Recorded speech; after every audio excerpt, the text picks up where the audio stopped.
Click subscribe to get daily Manchester United content from Passionate Reds, only on All for United.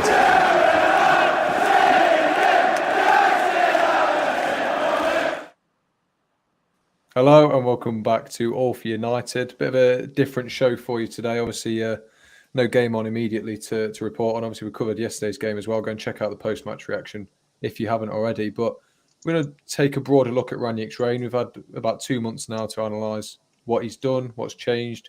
Has it got better? Has it got worse? Bit of a mixed bag, really. Obviously, we're coming off the back of a 2-0 win against Brighton, which is no easy feat nowadays. So I welcome John, Abdul, and Sal. Hope you guys are all doing well. But we'll get straight into it. John, what are your thoughts? 2 months in, what are your thoughts on Rangnick at the minute? I think he's obviously trying to implement his style on the team. I think since the winter break, we started to show a bit more about what he's trying to implement. We did start to be more attacking. That the problem was we weren't taking our chances, and it led to 3-1 draws. Including the FA Cup exit. But I think, like you say, it's a mixed bag because compared to what was early this season, we've only lost one game in 90 minutes under him. So you'd say we're more defensively solid. I think there's only been one game where we conceded more than 2 goals in it. And obviously towards the end of Solskjaer's reign, we were leaking goals for fun, and there was no defence structure really. And but in terms of attacking, I did say the other day that we're obviously creating a lot of chances and we're not putting them away as often as we should. But I do think we're starting to see what he's trying to do, and I do feel at some point, hopefully this Brighton result yesterday might just spark a winning run for us. And I think certain players are starting to improve, like, Dallow's much improved. I think Fred and McTominay in the first month or so were starting to improve as well. And now Sancho starting to come into his own as well. So, there's certainly signs of progress, but we haven't really had the results yet, which will warrant some of the performances. But that's our own fault for not taking chances in some of the games that we've played in. Certainly. Well, I'll welcome in Aaron as well. Hope you're doing well, mate. But I'll come to you next, Sal. Are you of a similar sort of opinion? Obviously, it's a bit of a contrast in styles between Ole Gunnar Solskjaer and Ralf Rangnick. He's ended up using a similar formation term as well. Are you seeing an improvement from earlier in this season? Obviously, the results aren't as consistent as we like, but on a performance level, are you happy with the progress that's being made? I see a tactic. I see what he's trying to do. And I see that he's trying to implement his own style. But I feel that some of the players don't fit into his style. It's not his team. So it's going to take him a bit of time to get there. In regards to the way we were playing before, I feel like there's less vibes now. It's more like business and tactics and strict regime in regards to the players, etc. Have we improved? I don't think we've improved yet, but tactically, I feel like we're going places. It sort of reminds me of when Klopp took charge of Liverpool. When he first started playing, he didn't have his team there, and tactically you could see what he's trying to do, but he didn't have his players there. And I feel like given a few more months or maybe next season, you'll see a different Manchester United if he is indeed still at the helm. Yeah, it's fair enough. We are starting to see that sort of consistency in performances. But Aaron, I'll come on to you next. Obviously, as I said, it's fantastic to have you on the show. Appreciate you joining us. But, we were talking about this improvement from Solskjaer earlier this season to Rangnick now. But what exactly has changed in terms of maybe the way he sets up the team, the way he implements his style? What's so different between Rangnick and Solskjaer? Yeah, so in my opinion, the biggest changes... Excuse me. Can you hear me, by the way? Yeah, okay. In my opinion, the biggest changes that have been made have been out of possession and in how United approach games out of possession. Really looking to be tight, drop into a unit really quickly, move as a unit, press, win the ball faster, and less. I think we'll move to in possession over time, but right now he's just trying to fix the fundamentals. So for years under Mourinho and Solskjaer, I felt that United were pretty disjointed out of possession. And I think part of the reason why you're seeing so many issues in Rangnick's implementation is because it's been really difficult for him to just come in and go, okay, now we're pressing high and attacking on the front foot when we lose possession. So I mean, immediately the impact you've seen is that the defense has improved. Like statistically, United are conceding half the amount of goals that they were under Solskjaer, and about 2/3 the amount of XG if you want to use expected goals. Like the improvement on the defensive side is showing up both in the numbers and on the pitch. And I think the finishing has been worse in terms of actually converting chances, which is not really on Rangnick. And that's probably why there hasn't been this like extremely obvious jump in United's results. It's just been slightly better as opposed to way better. Yeah, it's fair enough. It's fair enough. We'll stick with this out of possession talk then. I'll come to you, Abdul. Obviously, we've spoken in detail the last couple of weeks about the goals that United have been conceded and how they can be avoided. But statistically, we are a better defensive team. Now, what exactly do you put that down to? Because it's exactly the same set of players that Solskjaer had available. Obviously, an underwhelming January transfer window. So, is there anything that you've particularly picked out that Rangnick has tweaked that's helped us become more stable? Like Aaron was just saying, it's basically how we're functioning as a unit as opposed to some certain individuals. So, for example, when Oli wanted to fix the defensive issues, he would use certain personnel instead of actually fixing the unit itself. So, I don't know. For example, let's go for Rashford, right? In certain games, Rashford would actually bother to track back and do his defensive duties under Oli, but in certain other games, he wouldn't, right? So to counteract that, Oli would drop someone and then put on Daniel James, for example, because Daniel James inherently does the defensive work as a winger, right? So basically, Oli wasn't fixing the fundamentals in the habits of the players, but he was fixing it by the type of players he had available. So if I wanted to fix the defensive issues, I'll put Juan Mata or I'll put Daniel James. If I wanted to be more expensive, I'll put Rashford or I'll put, I don't know, Anthony Martial and more attacking players, right? But as a unit itself, like what the 11 players do, he wasn't changing the fundamental habits of the players. And this is something I've talked about like a long time ago when we were actually on an upward progress with Oli. I was like, now it's the time to change the fundamental habits of the players instead of actually just using the type of profile that he needs for the certain way that he wants to play. And that hasn't changed. And that wasn't only on Oli, it was on previous managers as well. Like we can go back to even LVG at times because, certain players haven't improved even since then. So as Aaron was saying, as a unit, we're much better. So, for example, Rashford's work rate has increased a lot off the ball, which helped. Using Sancho as opposed to using someone else who doesn't work off the ball helped.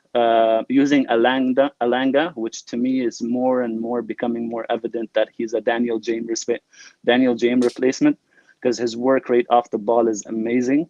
But I'm still questioning on what he brings on the ball. Like his movement, some of his runs are nice. And he can get beyond the last line. But on the ball, I'm still, jury's out. So yeah, he's fixing fundamentals, but at the same time, because he has such a short, using other different profiles to up the defensive work of the unit. You know what I mean? So, but the biggest problem that we still have is the distance between the lines. We still lose it. That's how when we say, for example, oh, we were so good in the first half, but then in the second half, we lose our shape. And then you start to see the distances between the lines get bigger because the CMs that we have are not naturally deep midfielders anyway to screen in front of the defensive line. So that's what I see have improved. In possession, we'll get over to that when we talk about in possession. Yeah, certainly. I just handing the mic over to you guys at the minute, just to say do what you do best and talk to us about football. But we'll talk more about off the pitch, John. I'll come to you. Obviously, he's only been here 2 months and he's had his fair share of controversies off the pitch in the dressing room. Obviously, one more coming today in the report with Christian Falk. But is it pleased you how he's approached this sort of as a person? You know, he doesn't pull his punches with his words.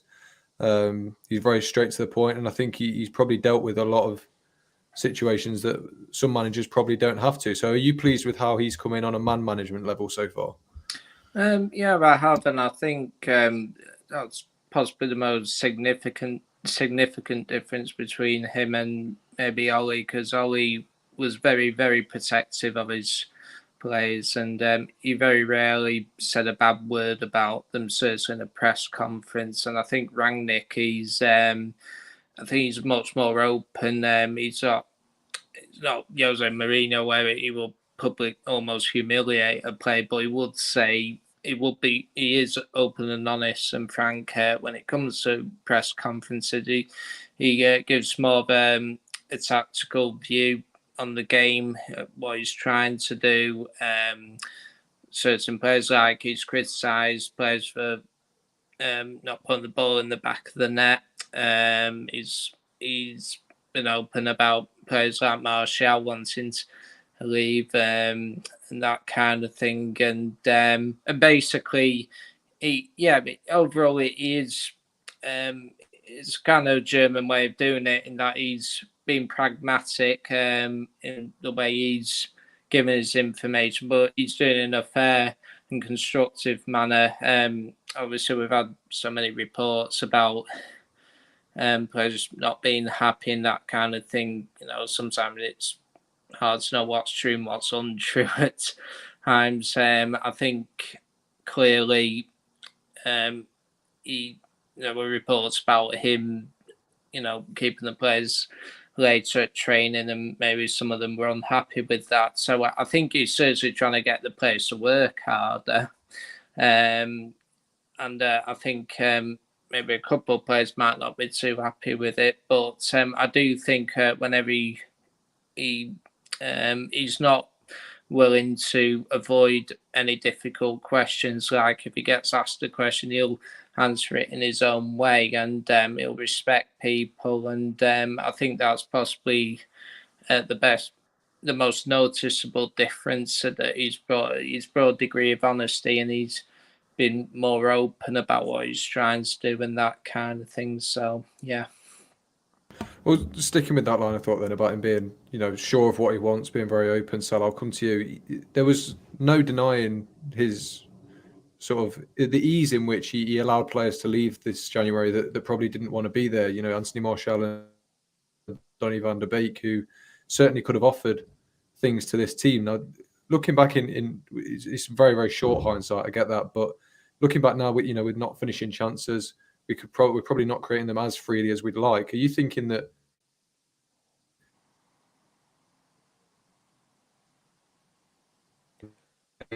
Sorry, you got cut off there. Yeah. So yeah. Sorry, my internet's having an absolute nightmare.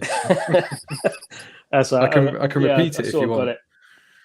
No, that's fine. I sort of got it. I feel like, getting rid of certain players without replacing them was a bit of a risky move, especially as we have a very limited bench now with 2 goalkeepers on the bench, and the only option we got is youngsters, the youth team, to play. Martial and Van der Beek obviously add depth into the squad. I feel like they could have been more useful, especially in the FA Cup games.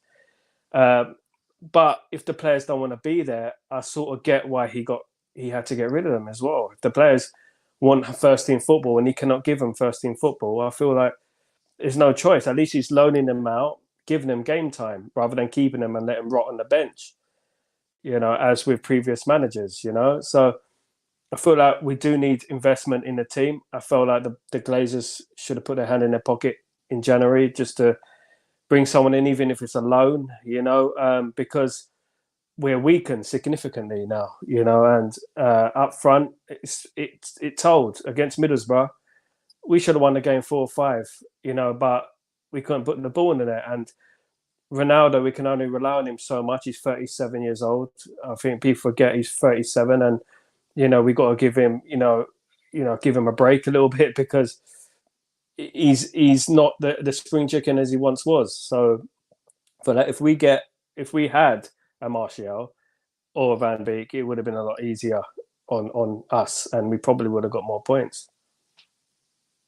Yeah, completely. I agree with you. Well, sticking with these sort of attacking players, Aaron, I'll come to you. If my internet allows it, of course, I'll come to you and we'll focus on the in possession now, because, it's 4 games in a row now where Rangnick United have put out a performance that's produced more than 2 XG, which for United standards, especially this season, is quite impressive. So the chances are being created, they're just not being put away. So would you rather it be this way, the fact that we are creating chances and it's just the finishing to come, rather than when it's felt in previous seasons like we've not created much and we've been so clinical and that's what's helped us?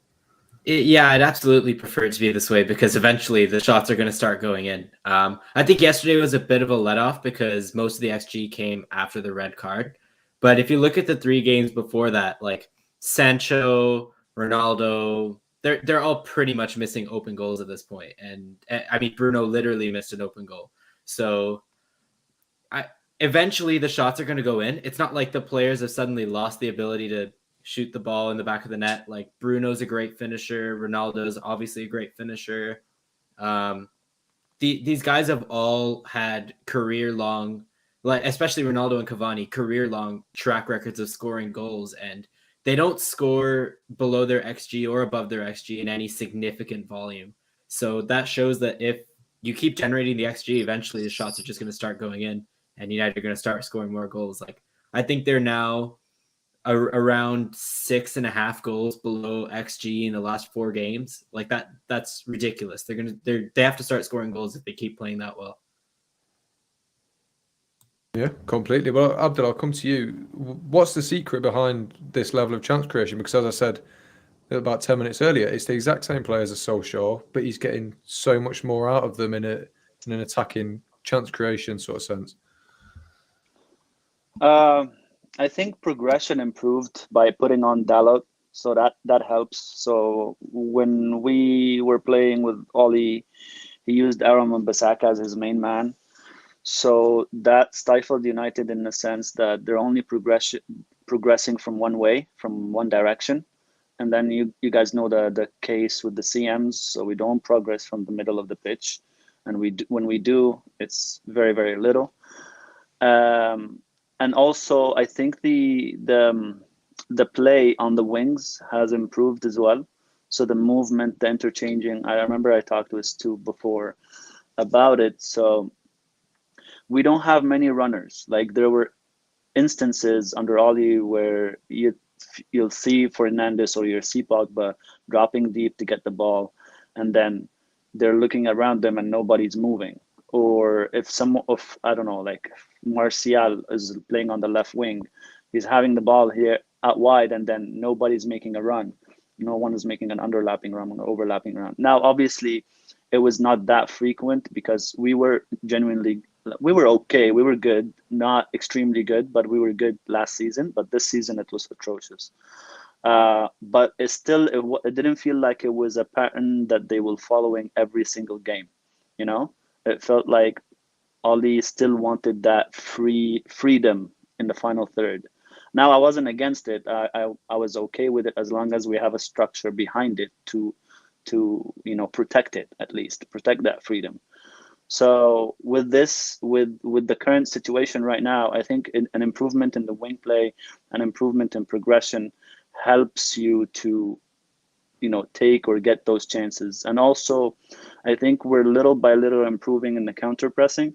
So when we lose the ball, how we win it back, I think we're improving a lot in that. So you'll always see, not always, but you will see more often now than not, that there is a lot of the United players swarming around the player who gains the ball back from the opposition. So that's a good indication in itself. So before, under Oli, we'd wait until they reach our final third, and then our shape would help us. Now, no, it's more proactive in the sense that when something happens, we swarm the player on the ball, we get it back, and then that in itself opens up a chance to play somebody through. If you don't mind me adding to that really quick, I also would say that, like, you can see there have been quite a few chances that have come from pressing, like especially Fred. You'll just see he'll just win the ball and he's already won it on the last man. And it just goes to show that sometimes having a good structure and how you move as a team can create goals and chances for you. And I don't think United were taking enough advantage of that before. I didn't want to use pressing as one of the factors, but not as a big factor, because we've seen it also under Oli.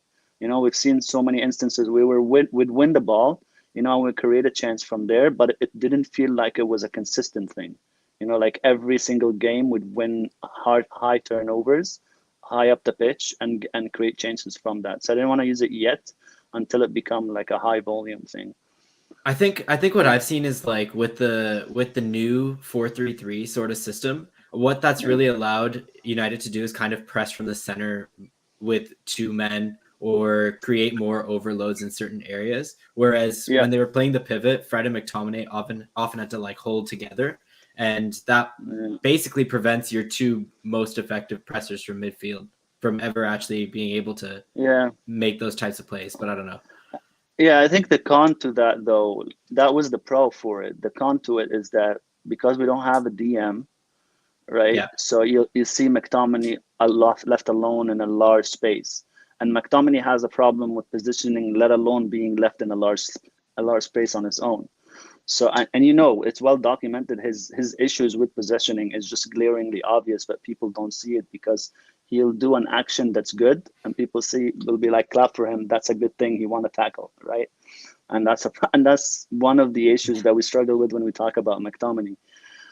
He's not helped with the space. Like, don't get me wrong, but when we want to do that with the 2-8s and we have Shaw and the lot as two fullbacks, you see the space so obviously how they can play through us like that, But sometimes it works, and we do win the ball back and create a chance from there, like you said, exactly.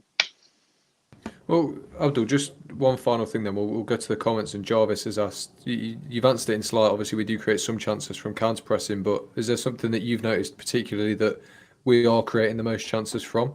Because I've noticed there's more and more now, we're getting balls in from wide. Obviously, it helps that Ronaldo's in the box to try and head them in, but with better crosses of the ball now as well, it feels like we're getting more balls in that way.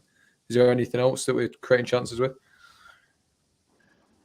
I think I would leave this to Aaron because he's the statistics guy. But from my eye test, at least, I would say that we're evenly balanced out in the ways that we create chances. So yesterday, for example, I was reviewing the Brighton game and the Southampton game. We had chances from the half spaces crosses, kind of like the Kevin De Bruyne-esque, that whipped cross, and someone would get on the end of it, whether by head or, by their leg. We had that. We had chances from corners with a couple of headers from Cristiano, and Maguire got on the end of one. We had cutbacks, as well, but they didn't amount to much. But I mean, if the connection was right, we could have had like a really big chance from that. One for Telles and one, I think, was it for Cristiano or someone? But I remember like there was like a couple from cutbacks. So I think they're evenly distributed right now. There isn't one that's like our go-to tactic. You know what I mean? This is how we create most of our chances, like a Liverpool, like a City. Not yet. Yeah, fair enough. Well, I'll bring it back to you, John. Obviously, John and Sal up there, we're a bit quiet at the minute, so we'll bring you guys back into the conversation. But I want to focus on players specifically. One in particular, John. Obviously, he divides a bit of opinion, but he's playing out of his skin at the minute. Is Paul Pogba now? How important is he going to be to whether this half of the season is a success or not for Ralf Rangnick? I think he arguably going to be our most important player for the rest of the season in terms of like what he can contribute and so on. Obviously, my personal opinion is he'll leave in the summer, but I think what he'll be trying to do if he is wanting to leave, then he'll want to put himself in the window. And for the short time we have left, 3 or 4 months, whatever it is, if he's playing well, a Pogba playing well, is only to United's benefit over the next few months or so. For me, he's one of those Pogba that when he's playing well, he's probably our best player. And usually when we go on a winning run, he's usually our best player during those runs. I think what I would like him to see, because obviously Bruno is I mean, creator, you'd say, trying to feed the strikers. I don't think he's been as good at it this season. He can give the ball away at times. I think maybe if we're going to play Pogba and Bruno on the pitch, what I might like to see is a bit of interchanging, that maybe Pogba can drop deep at times and Bruno can, play alongside Ronaldo or close up. And maybe at times, maybe get Bruno's drop back and maybe get Pogba to push up a bit more. I think also he can sometimes do a job on the left as well.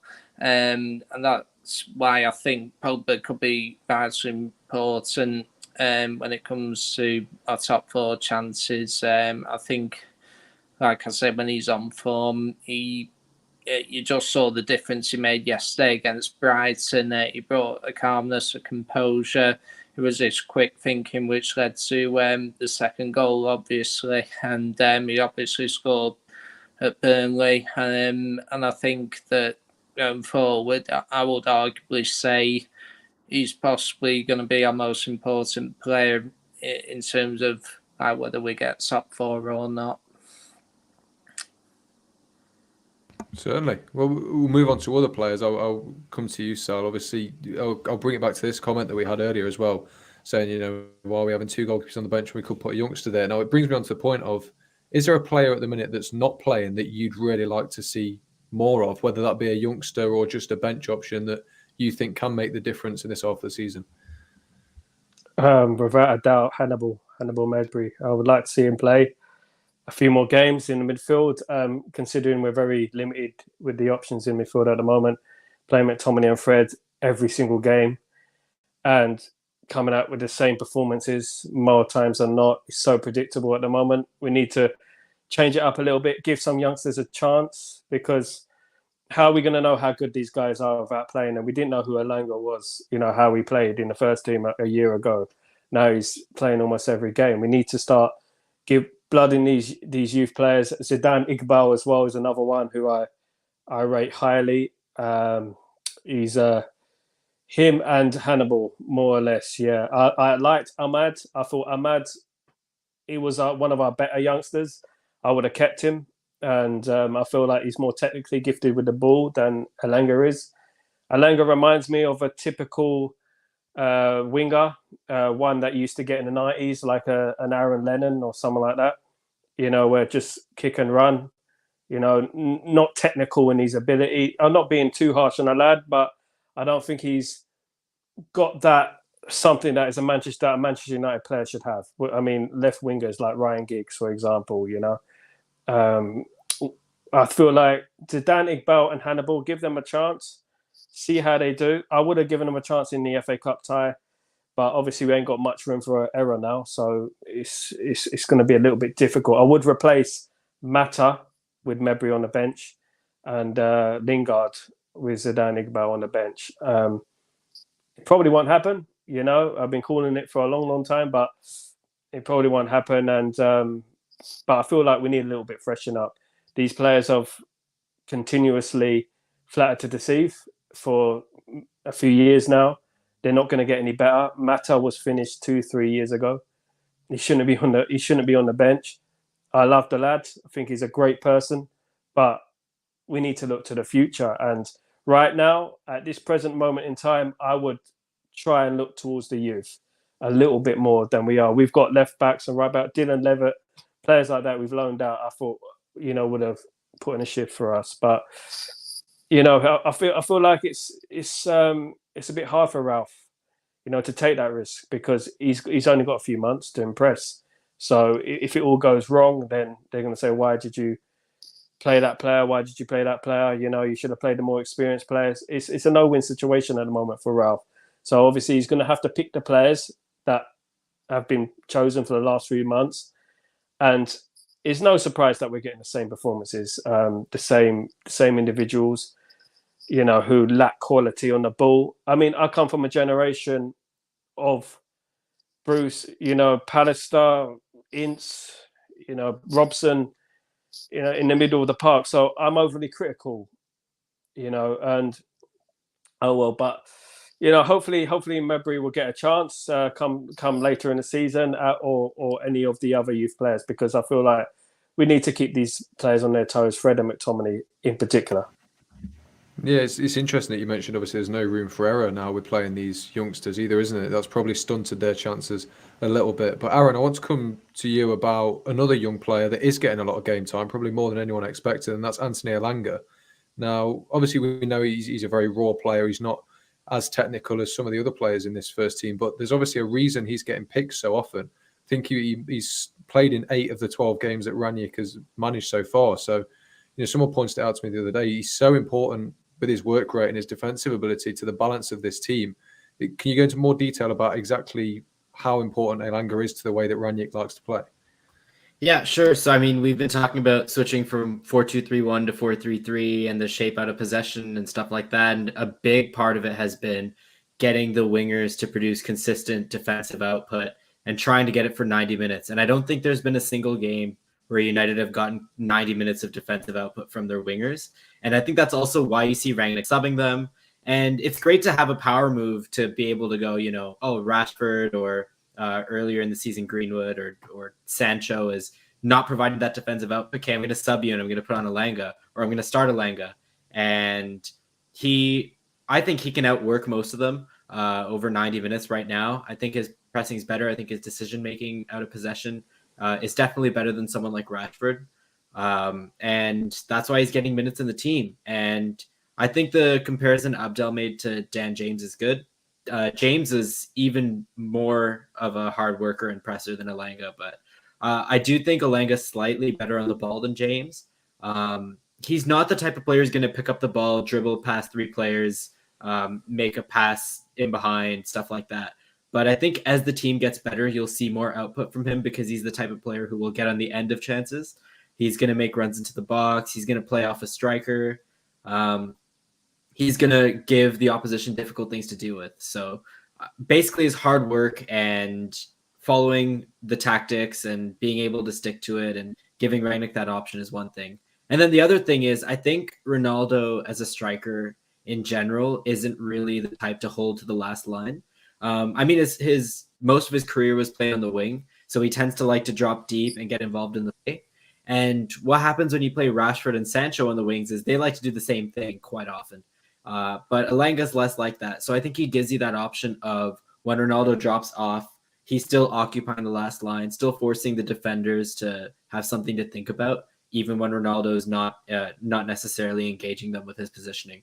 So just a variety of things that I don't think he's as talented as Sancho, Rashford. But I think the fact that he offers these things that Rangnick wants and complement the other players in the team means that he gets a lot of minutes. Yeah, I completely agree. We'll stick with wingers when I come to you, Abdul. Sancho and Rashford. Now, obviously, Sancho, many believed, was signed as a right winger. Rashford, many believed, was a naturally left winger. But obviously, you've mentioned many times on the shows that you've been on that Rashford could actually benefit from playing out right. And now that we're seeing that, Rashford being deployed on the right and Sancho being deployed on the left, both of them are getting more goal involvements now. Sancho, particularly, his performances are really improving. So, how important? Well, how has that worked? The switch in flanks, and 2, how is it working so well for them? Well, before we discussed about Rashford when we were saying that he needs to improve his decision making, right? So we've explained it before. Like when he goes to the right hand side, Rashford has just less decisions to make. because he can't cut in and tries to use his dribbling ability to get past 4 or 5 players. And he keeps doing that from the left-hand side. And what happens is he gets crowded. He goes into traffic every single time and then loses the ball, and then the attack dies, and then we're countered on. Now, on the right-hand side, because he can't do that, right? So the only thing he can do is whip in across with his right foot. And then you're using more and more of his creative ability than his shooting ability, right? And since we were struggling with creating loads of chances last season, using him on the right-hand side basically compensated for chance creation when he's on the left-hand side. Now, other than that, what it does is, I'm not saying that Rashford doesn't run off the left, but it makes him he's forced to make more runs because he can't cut in and shoot. So if he wants a chance right now, because he can't cut in and dribble, he has to run, off the shoulder of the defenders and get a chance that way. I mean, and I remember I was talking to you, James, before about how often have you ever seen Rashford get in on the back post and tap one in. And the next game he did that, and I remember you told me, or you liked the tweet, because I was like, that's the first time I've seen Rashford get one from the back post. And why did that happen? Because he's forced to run. He's not waiting on the edge of the box to receive the ball to his feet so that he can cut in and just dribble past 5 players. And the less decisions he has to make, the better his performance is, because he do not make more bad decisions. Other than that, I think, yeah, actually that's mainly it. I think his work rate, whether on the left or the right hand side, is generally the same. So if he doesn't track back on the left, he won't track back on the right. It doesn't matter. But he has been working more since Rangnick came in.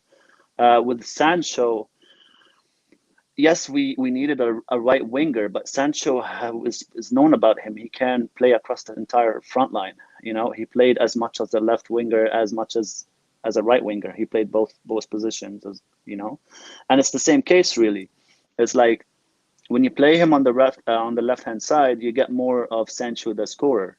And when you play him on the right-hand side, you get more of Sancho, the creator. But then again, the difference, the fundamental difference between Sancho and Rashford is his decision-making is much better. That's one. And two, Sancho wants to create for others more than shoot himself and get goals for himself. So like that, the first thing that comes to his mind is who can I play in behind the lines, or how can I cut the lines and play, get the ball forward, instead of, I want to dribble past players and shoot myself. So that's the fundamental difference between the two, and also why Rashford is better on the right-hand side, I think, for now, until maybe he improves his decision-making. But, Rashford is closing in on 25, so maybe he's a late bloomer. Bloomer, we don't know. So maybe he will improve, so. Yeah, he's not quite in the wonder kid category anymore, but it will be interesting to see how this all develops for the rest of this season. But one last question I wanted to ask you. I'll start with John, but feel free everyone else to jump in afterwards, so we can get done in time for the second half of the Champions League, which you're all itching to watch, I can imagine. But the ultimate question, 2 months in, would anyone want to see Ralf Rangnick at Old Trafford next season as manager, not as director of football or the consultancy role or whatever it is that he's going into? I'll start with you, John. Is there any chance we see Ralf Rangnick as Manchester United manager next year? There's a chance, but I think it's unlikely. I think I personally, I said on the show on, I think it was Friday, about, you can see what he's trying to do, and in terms of style of play. And I think for me, what attracted me about his appointment was that the role he would have after it. We need football people making footballing decisions. What power and influence he'll have afterwards, I don't know. It remains to be seen. But for me, it's more important. For me, his role afterwards is possibly almost as important as who the next manager will be. I personally like to see Ten Hag to take over, but whether it's him or Pochettino or whoever, I personally think his role is to go upstairs unless he does something miraculous. I don't know, win the Champions League or something. But I don't think he'll do that. So I think I maybe say there's about a 5% chance he'll be manager next season at this moment. But the most important part of the season is coming up now, so we'll see what happens. Yeah. But I'll branch it out further then to the rest of you. Obviously, I think we all know the answer as to whether you'd want Rangnick as manager next season, but the popular choice for next season is Erik ten Hag. So I suppose the question would be, does anyone have any developments on that as to who they think would be a better fit than Erik ten Hag, or why Erik ten Hag would be the best fit? I'll leave that open to the floor. Ten Hag, he's the unknown, really, isn't he? He's rather than Pochettino, who's proven in the Premier League. I really don't want anyone's leftovers, so to speak. I don't want Pochettino. I know he done okay at Spurs, but PSG is a sort of an open goal, really, isn't it? I mean, to go and do something, to go and win the league, and he didn't do that. So, I would rather Ten Hag. The element of the unknown obviously would have been perfect. We could have got Van der Sar in there as well, But I feel like his statistics are phenomenal. I know it's the Dutch league. He brought Ajax to the semi-final of the Champions League, didn't he, or the quarter-final of the Champions League?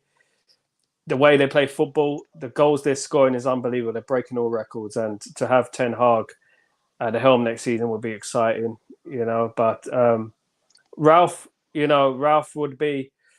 I just feel like he's a bit too old, so to speak. So not to be disrespectful, but I think he's a little bit too old for this position at the moment. Going upstairs would be good with Ten Hag below him. Him pulling the strings, with the signings, etc. I mean, Ten Hag for me all day long. I can't think of anything negative to say about him apart from, as everyone says, it's the Dutch league. But you just need to watch Ajax the way they play. It's good stuff. Yeah, I think for me, Ralph would want more the advisory role than the manager role, at least from the way he's been speaking whenever he got asked about it.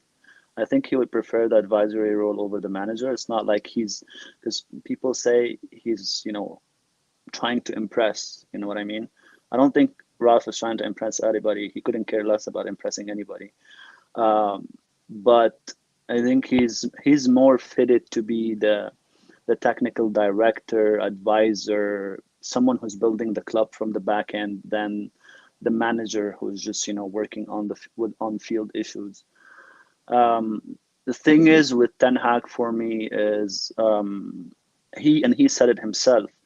He's like, I get the best out of these group of people or this team or this club because of the way I'm supported. And now that puts a lot of question marks when it comes to Man United, because in the back of my head, I'm like, who's crazy enough to come to Man United at the state that they're in? I mean, don't get me wrong, Man United, the biggest club in the world, and arguably and all that stuff. But with the way they're being run, are you crazy enough to jump onto that ship? And that would be the fundamental question that Erik ten Hag would have to answer himself, because will I get that same support? Will there be the facilities, the technical details, the fields, the improvement, the medical department, everything that I was provided, on that other side of the ship? Because if I dump to that one and I have nothing of that sort, and then I start failing, it will reflect on me, not on them majorly.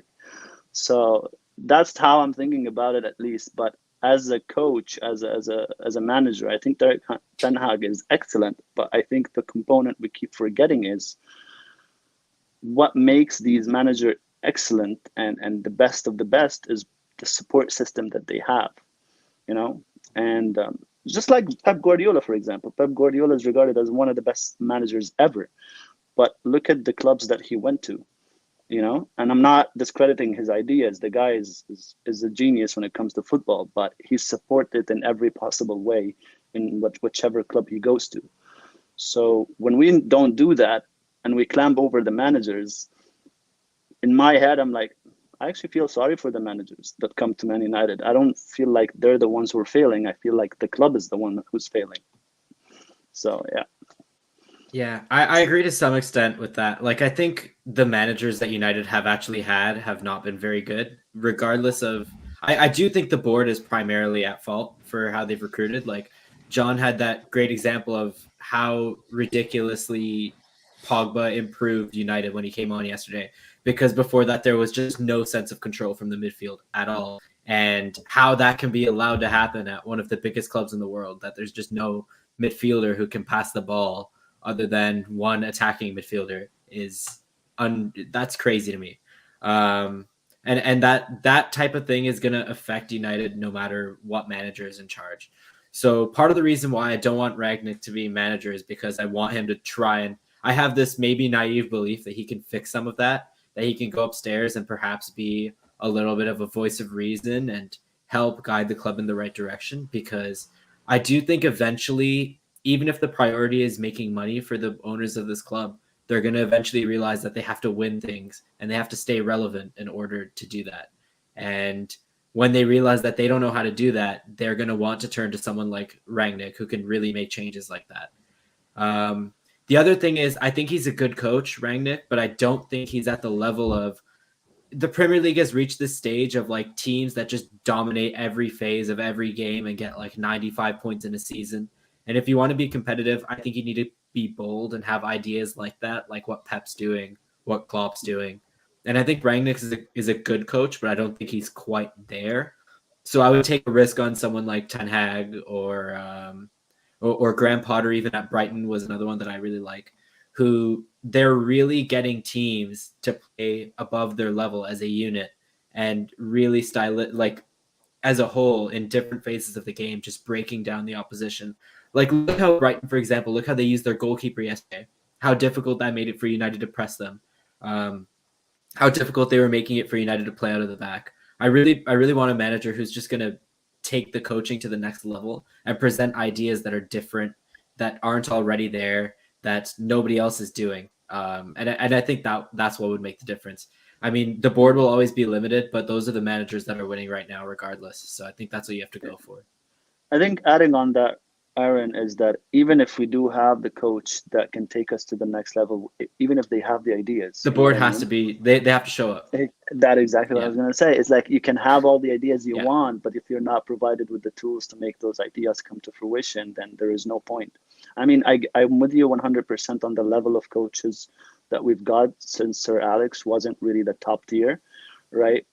Even someone like Mourinho with his track record of winning trophies, I don't think Mourinho was really at the point where we should have hired him, because he was going down that hill, and we hired him while he started to go down. He managed to pick up a trophy, yes, and good on him, but he was still going down at that point.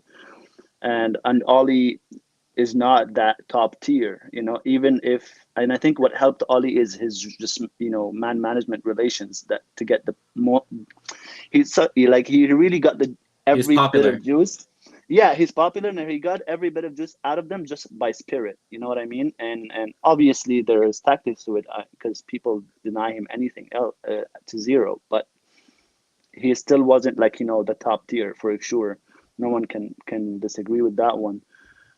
But again, it comes back to the point of support system. You can have all the ideas, but they won't come to life if you don't have that support system. By getting him the players, by getting him the environment right, by getting all that that other stuff as well.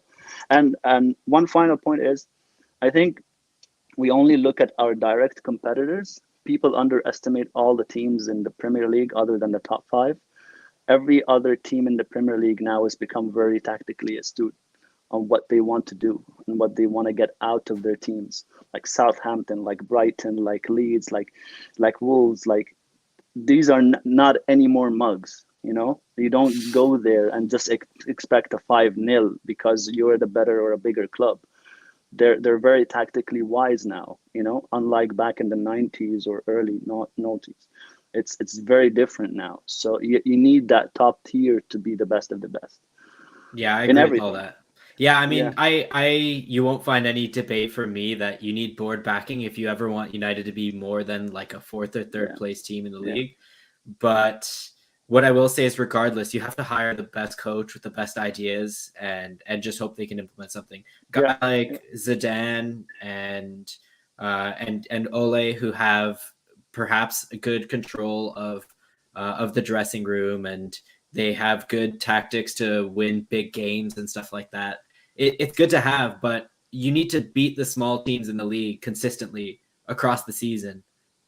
You have to beat them tactically and you have to beat them on personnel if you want to consistently win games. And I just think United should hire a coach that's going to do that. That's the priority. Yep, agreed. Fair enough. Fair enough. I can't disagree with that discussion. In the comments, let us know what you think about everything we spoke about today. Who would you get in? Are you sticking with Ralf Rangnick? Are you getting Ten Hag in? Or are you going a bit more left field? But that is all we've got time for today. I'll let you get on and watch the Champions League. So I will say massive thank you to all four of you who joined me today. Hope you've enjoyed it as much as I have. Thank you to everyone who tuned in and got involved in the comments as well. It's massively appreciated. Really helps us develop our conversation as well. But yeah, if you did enjoy it, be sure to like and subscribe, and I will see you next time.